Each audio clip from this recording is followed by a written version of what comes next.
Sir sir ಜೈ Bhim sir. ಜೈ ಭೀಮ್ ನಾನು ಸಂಘರ್ಷ news ಇಂದ ಮಾತಾಡೋದು ಸರ್, ಯಮನಪ್ಪ ಗುಣದಾಳ ಅಂತ ಹೇಳ್ರಿ. ಸರ್. ಜೈ ಭೀಮ್ ಹೇಳಿ ಸರ್.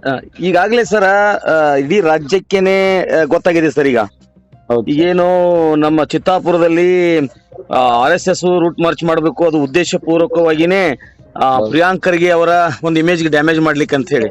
ಹೌದು ಸರ್. ಎಟ್ ಎ ಟೈಮ್ ಅಲ್ಲಿ ಇಡೀ ಕರ್ನಾಟಕ ರಾಜ್ಯದಲ್ಲಿ ಭೀಮ್ ಆರ್ಮಿ ಒಂದು ತನ್ನ ಒಂದು ಏನಪ್ಪಾ ಅಂದ್ರ ಗಡುಸುತನ ಅಂತಾರಲ್ರಿ ಸರ್, ಆ ತರ ತಾವು ಕೋರ್ಟ್ಗೂ ಕೂಡ ಪಿಟಿಷನ್ ಹಾಕಿದ್ರಿ. ಆಮೇಲೆ ನಾವು ಕೂಡ ರೂಟ್ ಮಾರ್ಚ್ ಮಾಡ್ತೀನಿ ಅಂತ ಹೇಳಿದ್ರಿ ಸರ್. ಆ ಬಗ್ಗೆ ಇಡೀ ರಾಜ್ಯ ತಮ್ಮ ಒಂದು ಹೇಳಿಕೆಗಾಗಿ ಕಾಯ್ತಾ ಇದೆ ಸರ್. ತಾವು ಏನು ಪ್ರಕ್ರಿಯೆ ನೀಡ್ತೀರಿ ಸರ್ ಈಗ?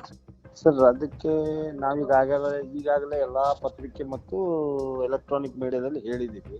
ಹಾಂ ಸರ್. ಈಗ ಹೇಳೋದು ಅದೇನೆ, ಮತ್ತೆ ರಿಪೀಟ್ ಆಗಿ ಮತ್ತೆ ಅವರು ಮಾಡ್ತಕ್ಕಂತ ಕೆಲಸ ಸಂವಿಧಾನದ ವಿರುದ್ಧವಾಗಿ RSS ಅನ್ನು ಕಟ್ಟಿದ್ದಾರೆ. ಹೌದು ಸರ್. ಸಂವಿಧಾನ ಉಳಿಸ್ಬೇಕು, RSS ಹಟಾಯಿಸ್ಬೇಕು ಹ್ಮ್ ಅಂತ ಈ ಪ್ರಿಯಾಂಕಾ ಖರ್ಗೆ ಅವರು ಹೇಳ್ತಕ್ಕಂತ ಹೇಳಿಕೆಯಲ್ಲಿ ಏನು ತಪ್ಪಿಲ್ಲ. ಇದನ್ನು ಅವರು ವಿರುದ್ಧವಾಗಿ ಏನು ಮಾತಾಡಿಲ್ಲ. RSS ವಿರುದ್ಧವಾಗಿ ಅವರು ಅದನ್ನೇ ಹಿಡ್ಕೊಂಡ್ಬಿಟ್ಟು ಕೌಂಟರ್ ಮಾಡಿಬಿಟ್ಟು ನಾವು ನಿಮ್ ಚಿತ್ತಾಪುರಲ್ಲೇ ತೋರಿಸ್ತೀವಿ ಅನ್ನೋಂತ ಜಿದ್ದನ್ನು ಹಿಡಿದಿದ್ದಾರೆ. ನಾವು ಭೀಮ್ ಆರ್ಮಿದವರು ನಾವು ಕೂಡ ಏನು ಕಮ್ಮಿ ಇಲ್ಲ. ನಮ್ಮ ವೈಯಕ್ತಿಕ ನಮ್ಮ ಲೀಡರಿಗೆ ಧಕ್ಕೆ ಆಗ್ತೈತಿ ಅಂತಂದ್ರೆ ನಾವು ಕೂಡ ಅದಕ್ಕೆ ಬದ್ಧರಾಗಿದ್ದೀವಿ. ಯಾವುದೇ ತರದ ಇದಕ್ಕೆ ಬಂದರೂ ಕೂಡ ನಾವು ಸಿದ್ಧರಾಗಿದ್ದೀವಿ ಅಂತ ಮಾತನ್ನ ನಾವು ಹೇಳ್ತಾ ಇದ್ದೀವಿ. ಈಗ ಬಲ್ಲ ಮೂಲಗಳ ಪ್ರಕಾರ ಸರ ಸುಮಾರು ಒಂದು 50,000 ಸಂಖ್ಯೆಯಲ್ಲಿ RSS ಕಾರ್ಯಕರ್ತರು ಸೇರುವ ನಿರೀಕ್ಷೆ ಇದೆ ಅಂತ ಜನ ಹೇಳ್ತಾ ಇದಾರೆ ಸರ್, ಒಂದ್ ಕಡೆಯಿಂದ ಬರ್ತಾ ಇರುವಂತ ಸುದ್ದಿ. ಹಂಗಾಗಿ ಒಂದು ವೇಳೆ ಅವ್ರು 50,000 ಸೇರಿಸಿದ್ರೆ ನಮ್ಮ ಭೀಮ್ ಆರ್ಮಿಯ ನಮ್ಮ ದಲಿತ ಬಂಧುಗಳು ಎಷ್ಟು ಸೇರ್ಬೋದು ಸರ್ ತಾವು ಅಂದಾಜು? ಸರ್, ನಾವು ಹೇಗಂತಂದ್ರೆ ಹಿಂದೆ ಹೇಳ್ತಾರಲ್ಲ, ಸೌ ಸುನಾರ್ಕರ್ ಆಯ್ತು ಏಕ್ ಲಹೋರ್ಕ ಅಂತ. ಹೌದು ಸರ್. ಅವರು 50,000 ತೋರಿಸಿದ್ರೆ ನಾವು ಅವ್ರಿಗೊಂದು 50 ಜನನೇ ಸಾಕು ಅವ್ರಿಗೆ. ಆ ಶಕ್ತಿ ಇರ್ತಕ್ಕಂತ ಭೀಮ್ ಆರ್ಮಿ ಕರ್ನಾಟಕ ರಾಜ್ಯದಲ್ಲಿ SC ST OBC ಮೈನಾರಿಟಿ ಜನ ನಾವೆಲ್ಲ ಒಂದಾಗ್ಬಿಟ್ರೆ ಇವ್ರು ಎಲ್ಲಿ ಸೇರೋದಕ್ಕೂ ಸಾಧ್ಯನೇ ಇಲ್ಲ. ಯಾಕಂದ್ರೆ ನಾವು ಕಾನೂನುಬದ್ಧವಾಗಿ ಹೋರಾಟಗಳನ್ನ ಮಾಡ್ತಾ ಇದ್ದೇವೆ ಹೊರತಾಗಿ ಸಂಘರ್ಷದಲ್ಲಿ ಮಾಡ್ತಾ ಇಲ್ಲ. ಅವ್ರು ಸಂಘರ್ಷದಲ್ಲಿ ಭಗವಾ ಜೆಂಡಾ ಹಿಡ್ಕೊಂಡ್ಬಿಟ್ಟು ದೇಶದ ವಿರೋಧ ಕೆಲಸಗಳನ್ನ ಮಾಡ್ತಾ ಇದ್ದಾರೆ ಹೊರತಾಗಿ ದೇಶದ ತಿರಂಗ ಜೆಂಡಾ ಹಿಡ್ಕೊಂಡ್ಬಿಟ್ಟು ಮಾಡ್ಲಿ, ಅದಕ್ಕೆ ನಾವು ದೇಶದ ಭಕ್ತರಿದ್ದಾರಂತ ನಾವು ಒಪ್ಕೊಂತೀವಿ. ಆಮೇಲೆ ಸರ ಈಗಾಗಲೇ ಏನು ಇದು ರಾಜ್ಯದಲ್ಲಿ ಇರ್ತಕ್ಕಂತ ಹಲವಾರು ದಲಿತ ಪರ ಚಿಂತಕರು, ಹೋರಾಟಗಾರರು ಅಥವಾ ಯುವಕರು ಸಾಕಷ್ಟು ಒಲು ತೋರ್ತಾ ಇದಾರೆ ಸರ್. ನಾವು ಚಲೋ ಚಿತ್ತಾಪುರ ಮಾಡ್ತೀವಿ, ಒಂದು ವೇಳೆ ಭೀಮ್ ಆರ್ಮಿ ಸಂಘಟನೆ ಇಷ್ಟು ದೊಡ್ಡ ಮಟ್ಟದ ಸಂಘಟನೆಯ ಅಥವಾ ಏನು RSS ಅಂತಕ್ಕಂಥ ಒಂದು ಸಂಘಟನೆ ವಿರುದ್ಧವಾಗಿ ಇಷ್ಟು ಪವರ್ಫುಲ್ ಆಗಿ ಮಾತಾಡ್ತಾ ಇದಾರಂದ ನಾವು ಪಕ್ಷ ಭೇದ ಮರೆತು ಮತ್ತು ಸಂಘಟನಾ ಭೇದ ಮರೆತು ನಾವು ಚಿತ್ತಾಪುರಕ್ಕೆ ಬರ್ತೀವಿ ಅನ್ನುವಂತ ಒಂದು ಕರೆಯನ್ನ ಕೂಡ ಕೊಡ್ತಾ ಇದ್ದಾರೆ ಸರ್. ನಾವ್ ಎಲ್ಲರಿಗೂ ಇವತ್ತಿನ ದಿವಸ ನಮ್ಮನ್ನ ಯಾರ್ಯಾರು ಕರೆ ಮಾಡಿದ್ರು ಎಲ್ಲರಿಗೂ ವೆಲ್ಕಮ್ ಮಾಡಿದೀವಿ. ಎಲ್ಲಾ ಸಿದ್ಧತೆಗಳನ್ನ ರೆಡಿ ಮಾಡ್ತಾ ಇದ್ದೀವಿ. ನಾವು ಕೂಡ ಯಾವುದಕ್ಕೂ ತಿಳಿವಾಗದೆ ನಾವು ಈ ಕೆಲಸಗಳನ್ನು ಮಾಡ್ಲಿಕ್ಕೆ ತಯಾರಿದ್ದೀವಿ. ಆಮೇಲೆ ಇನ್ನೊಂದು ಸರ್, ಒಂದು ರೀತಿಯ ಕೆಲವೊಂದಿಷ್ಟು ಬಲ್ಲ ಮೂಲಗಳ ಪ್ರಕಾರ ಏನು ಗುಲ್ಬರ್ಗ ಜಿಲ್ಲಾಡಳಿತ ಇದೆ ಸರ್, ಆಮೇಲೆ ನಿಮ್ಮ ಏನು ಒಂದು ಹೈಕೋರ್ಟ್ ನ್ಯಾಯಪೀಠ ಇದೆ ಮತ್ತು ಅಲ್ಲಿ DC ಅವರು, ತಹಶೀಲ್ದಾರ್ ಅವರು, ಇವರೆಲ್ಲ ಒಂದು ಆಲೋಚನೆ ಮಾಡಿದ ಪ್ರಕಾರ 2ನೇ ತಾರೀಕಿಗೆ RSS ಮತ್ತು ಭೀಮ್ ಆರ್ಮಿ ಎರಡೂ ಕೂಡ ಪರವಾನಗಿ ಕೇಳಿದ ಪ್ರಯುಕ್ತ ಇಬ್ಬರಿಗೂ ಪರ್ಮಿಷನ್ ನಿರಾಕರಣೆ ಮಾಡುವಂತ ಸಾಧ್ಯತೆ ಹೆಚ್ಚಿದೆ ಅಂತ ಕೇಳಲ್ಪಡ್ತಾ ಇದೆ ಸರ್. ಅದಕ್ಕೆ ತಮ್ಮ ಪ್ರಕ್ರಿಯೆ ಏನು ಸರ್?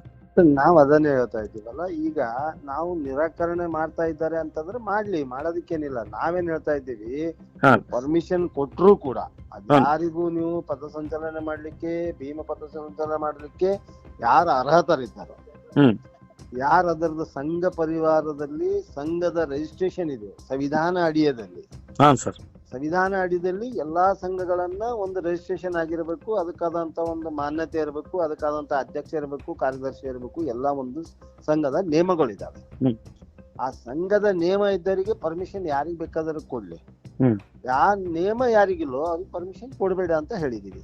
ಅದೇ ಸರ್, ಈಗ ಕೆಲವೊಂದಿಷ್ಟು RSS ನ ಮಾಜಿ ಏನಲ್ಲಿ ಕಾರ್ಯಕರ್ತರಲ್ಲ ಸರ್, ಅವ್ರ ಬಾಯಿಂದ ಬರ್ತಕ್ಕಂತ ಮಾತೇನಂದ್ರ ಸಂಘ ಪರಿವಾರ ಅಥವಾ RSS ಯಾವುದೇ ಕಾರಣಕ್ಕೂ ಈ ದೇಶದ ಸಂವಿಧಾನವನ್ನು ಒಪ್ಪಲ್ಲ. ಒಂದು ವೇಳೆ ಸಂವಿಧಾನದ ಪ್ರಕಾರವೇ ಅದು ರಿಜಿಸ್ಟ್ರೇಷನ್ ಆಗಿದ್ರೆ ಅದಕ್ಕೆ ಲೆಕ್ಕಪತ್ರವನ್ನ ಕೊಡಬೇಕಾಗ್ತದ, ಅದ್ರದ್ದು ಡಾಟಾ ಎಂಟ್ರಿಯಲ್ಲಿ ಸಿಗ್ತದ, ಅಲ್ಲಿ ಏನು ಕಾರ್ಯ ವೈಖರಿಗಳೇನು ಇದೆಲ್ಲವೂ ಅಲ್ಲಿ ಸಿಗುತ್ತೆ ಅನ್ನೋ ಕಾರಣಕ್ಕಾಗಿ ಸುಮಾರು ಸಾವಿರಾರು ಕೋಟಿ ರೂಪಾಯಿ ಅವ್ಯವಹಾರ ಮಾಡುತ್ತಿರುವಂತ RSS ಗುಪ್ತ ಅಜೆಂಡಾ ಮೂಲಕ ಒಂದ್ ರೀತಿ ದೇಶದಲ್ಲಿ ಆಂತರಿಕ ಭಯೋತ್ಪಾದಕರನ್ನ ಸೃಷ್ಟಿ ಮಾಡ್ತಾ ಇದೆ ಅನ್ನುವಂತ ಆರೋಪವೂ ಕೇಳಿ ಬರ್ತಾ ಇದೆ ಸರ್. ಹೌದು ಸರ್, ಇದು 101% ಇದನ್ನ ಅವ್ರು ಮಾಡ್ತಕ್ಕಂತ ಕೆಲಸ. ಇವರು ದೇಶದ ಒಳಗಡೆ ಇಟ್ಕೊಂಡ್ಬಿಟ್ಟು ಭಯೋತ್ಪಾದಕನ ಕೆಲಸಗಳನ್ನ, ಮನುವಾದಿಯ ಬೀಜಗಳನ್ನ ಬಿಚ್ಚುವಂತ ಕೆಲಸಗಳನ್ನ ಮಾಡ್ತಾರೆ. ಇಲ್ಲಿ ಯಾವುದೇ ದೇಶಭಕ್ತಿಯಿಂದ ಇವ್ರ ಕೆಲಸಗಳನ್ನ ಮಾಡಲ್ಲ, ಸಂವಿಧಾನಕ್ಕೂ ಒಪ್ಕೊಂಗಿಲ್ಲ, ಸಂವಿಧಾನದಲ್ಲಿ ಇರ್ತಕ್ಕಂತ ಆರ್ಟಿಕಲ್ಸ್ ಗಳನ್ನು ಒಪ್ಪೋದಿಲ್ಲ. ಏನು ಈಗ ಅದು ಸಂವಿಧಾನ ಅಡಿಯಲ್ಲಿ ರಿಜಿಸ್ಟ್ರೇಷನ್ ಇಲ್ಲ ಅಂತಂದ್ರೆ ಈಗಾಗಲೇ ಇವರು ಭಾರತ ದೇಶದಲ್ಲಿ ಸಾವಿರಾರು ಕೋಟಿ ಲೂಟಿ ಮಾಡ್ಕೊಂಡ್ಬಿಟ್ಟು ಬದುಕ್ತಕ್ಕಂತ ಈ RSS ಜನ. ಅದನ್ನ ನಾವು ಕೇಳೋದಿಕ್ಕೆ ಈಗ ರಿಜಿಸ್ಟ್ರೇಷನ್ ಕೊಟ್ರೆ ಅಲ್ಲಿಂದ 100 ವರ್ಷದವರೆಗೂ ನಿಮ್ಮ ಹತ್ರ ಎಷ್ಟು ದುಡ್ಡು ಸಂಘರ್ಷಣೆ ಆಯ್ತು, ಹೇಗೆ ಏನು ಅನ್ನೋದಕ್ಕೂ ಕೊಡ್ಬೇಕಾಗುತ್ತೆ ಆಡಿಟ್ ಅನ್ನ.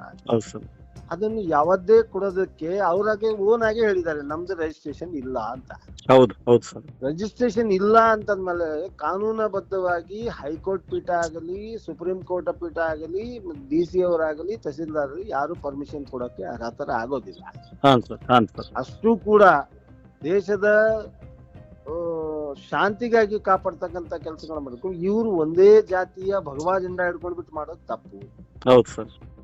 ನಾವೇನ್ ಹೇಳ್ತಾ ಇದ್ದೀವಿ, ನೀವು ಎಲ್ಲಾ ಜನರನ್ನ SC ST OBC ಮೈನಾರಿಟೀಸ್ಗಳನ್ನ ಸೇರ್ಸ್ಬಿಟ್ಟು ದೇಶದ ತಿರಂಗಾ ಜೆಂಡಾ ಹಿಡ್ಕೊಂಡ್ಬಿಟ್ಟು ನಾವು ದೇಶದ ಉಳಿವಿಗಾಗಿ ಕೆಲಸ ಮಾಡ್ತೀವಿ ಅಂತ ಮಾಡ್ರಿ, ನಾವು ಕೂಡ ಒಪ್ತೀವಿ. ನಾವು ಅದನ್ನೇ ನಮ್ದು ಹೋರಾಟ ಏನಂತಂದ್ರೆ ಸಂವಿಧಾನ ಉಳಿಸಿ RSS ಕಳಿಸಿ ಅದನ್ನ ಆಗ್ಬೇಕು. ಮತ್ತೆ ಇನ್ನೊಂದು ಸರ್, ಈಗ ಭೀಮ್ ಆರ್ಮಿ ಎತ್ತಿರ್ತಕ್ಕಂಥ ಧ್ವನಿ ಇದು ಕೇವಲ ಮಾತ್ರ ಒಂದು ಏನೋ ಇದು ಕಲಬುರಗಿ ಜಿಲ್ಲೆಗೆ ಸೀಮಿತ ಅಲ್ಲ, ಅಥವಾ ಚಿತ್ತಾಪುರ ತಾಲೂಕಿಗೆ ಸೀಮಿತ ಅಲ್ಲ. ಇಡೀ ದೇಶದಲ್ಲಿರ್ತಕ್ಕಂಥ RSS ನ ಘಟಕಗಳೇನಿದ್ದಾವೆ, ಅನಧಿಕೃತ ಭೂಮಿಗಳನ್ನೇನು ವಶಪಡಿಸಿಕೊಂಡಿದ್ದಾರೆ, ಅನಧಿಕೃತ ಅವರು ಕ್ಯಾಂಪ್ಗಳೇನು ನಡೀತಾ ಇದ್ದಾವೆ, ಇದೆಲ್ಲದರ ಮೇಲೂ ತನಿಖೆ ಆಗಬೇಕು, ಸರ್ಕಾರ ಇದನ್ನು ವಶಪಡಿಸ್ಕೊಳ್ಬೇಕು ಅನ್ನುವಂಥ ಕೂಗು ಕೂಡ ಕೇಳಿ ಬರ್ತಾ ಇದೆ ಸರ್. ಇದು ಇದು ಇದು ಇದು ಈ ಒಂದು ಮಟ್ಟಕ್ಕೆ ಜನ ವಿಚಾರ ಮಾಡಲಿಕ್ಕೆ ಅದಕ್ಕೆ ನೇರವಾಗಿ ಭೀಮ್ ಆರ್ಮಿ ತೆಗೆದುಕೊಂಡಿರ್ತಕ್ಕಂಥ ದಿಟ್ಟ ನಿರ್ಧಾರವೇ ಕಾರಣ ಅಂತ ಜನ ಮಾತಾಡ್ತಾ ಇದ್ದಾರೆ ಸರ್. ಹೌದು ಸರ್, ಅದನ್ನು ಎಲ್ಲರೂ ಸೇರ್ಬಿಟ್ಟು ಇದನ್ನ ಮಾಡ್ಲೇಬೇಕು. ಇದನ್ನ ಮಾಡಿದಾಗ ಮಾತ್ರ ನಮಗೆ ಒಂದು ಗುರಿಗೆ ತಲುಪುವಂತ ಕೆಲಸಗಳನ್ನ ಆಗ್ತಾವೆ. ಯಾಕಂದ್ರೆ ಭಾರತ ದೇಶದಲ್ಲಿ ಇರ್ತಕ್ಕಂಥವ್ರು ಅದೊಂದು ದೊಡ್ಡದು ಸಂಸ್ಥೆ ಹೆಬ್ಬರವಾಗಿ ಬರ್ತಿದೆ, ಅದಕ್ಕೆ ಯಾರು ತಡೋರ್ ಇಲ್ಲ ಅನ್ನೋಂತ ಒಂದು ತಾಕತ್ತದಲ್ಲಿ ಅವ್ರಿದ್ರು. ಅದ್ರ ಭೀಮನ ಜನ ಯಾವತ್ತಾದ್ರೂ ರೊಚ್ಚಿಗೆದ್ರೆ ಇವ್ರು ಎಲ್ಲಿ ಹತ್ತೋದಿಲ್ಲ ಸರ್. ಈಗ ಕೊನೆಯದಾಗಿ ಸರ್, ತಮ್ಮ ಸಮಯ ಕೊಟ್ಟಿದ್ದ ಧನ್ಯವಾದಗಳು. ಕೊನೆಯದಾಗಿ ಈಗ ಭೀಮ್ ಆರ್ಮಿ ರಾಜ್ಯಕ್ಕೆ, ದೇಶಕ್ಕೆ ಏನು ತಾವು ರಾಜ್ಯಾಧ್ಯಕ್ಷರಾಗಿ ಏನ್ ಸಂದೇಶ ನೀಡಿದ್ರಿ ಸರ್ ಕೊನೆಯದಾಗಿ? ಸರ್ ಅದನ್ನೇ ಹೇಳಿದ್ರಲ್ಲ ಸರ್, ನಮ್ಮ ಕರ್ನಾಟಕ ರಾಜ್ಯದಲ್ಲಿ ಪ್ರಿಯಾಂಕಾ ಖರ್ಗೆ ಅವರು ಕೊಟ್ಟಂತ ಹೇಳಿಕೆಗೆ ಇದೇನು ಗೊಂದು ಗಲಭೆಗಳನ್ನು ನಡೀತಾ ಇದಾವೆ. ಇದನ್ನು ನಾವು ಶಾಂತಿ ರೀತಿಯಾಗಿನೇ, ನಾವು ಕಾನೂನುಬದ್ಧವಾಗಿನೇ ಇಡೀ ನಮ್ಮ ಕರ್ನಾಟಕದಲ್ಲಿರ್ತಕ್ಕಂಥ SC ST OBC ಮೈನಾರಿಟಿ ಜನ ನಮ್ ಜೊತೆ ಸೇರ್ತಾ ಇದೆ ಅವತ್ತಿನ ಚಿತ್ತಾಪುರಕ್ಕೆ.